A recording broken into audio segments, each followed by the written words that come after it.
আমি অ্যাডভোকেট গোবিন্দ প্রামাণিক, মহাসচিব, বাংলাদেশ জাতীয় হিন্দু মহাজোট।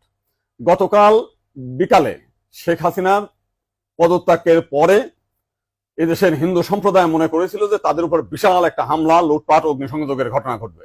কিন্তু গতকাল বিকালেই বিএনপি এবং জামাতের নেতারা তাদের নেতৃবৃন্দকে হিন্দুদের বাড়িতে হামলা, লুটপাট, অগ্নিসংযোগ যাতে না হয় এবং প্রত্যেক মন্দিরে যাতে পাহারা দেয় সেই ব্যবস্থা করার নির্দেশ দেয়। এবং গতকাল থেকে আমরা দেখেছি সেই পাহারা দিয়েছে।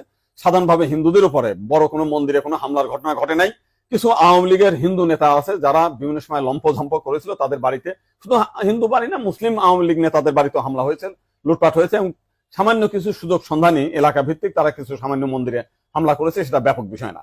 কিন্তু আমরা দেখলাম যে ভারতের রিপাবলিক এইটাকে নিয়ে ব্যাপকভাবে রিউমার ছড়াচ্ছে, নানান কিছু মিলে উদ্ভট কথাবার্তা বলছে। এবং আজকে দেখলাম শেখ হাসিনার নিয়ে তারা কাহিনী তৈরি করছে, বঙ্গবন্ধুর স্ট্যাচু মানে ভাঙছে, সেটা নিয়ে তারা খুব দুঃখে সাগরে ভাসছে।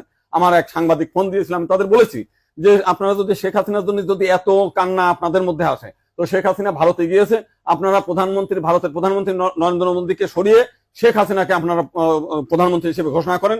সে ভারতও রক্ষা করতে পারবে, তা আপনার সেভেন সিস্টারও রক্ষা করতে পারবে। আপনারা তো প্রতিদিন বলতেছেন যে শেখ হাসিনা না থাকলে ভারতের সেভেন সিস্টার থাকবে না। তো এইবার আপনাদের একটা বিশাল সুযোগ আছে, আপনারা শেখ হাসিনাকে ভারতের প্রধানমন্ত্রী করেন।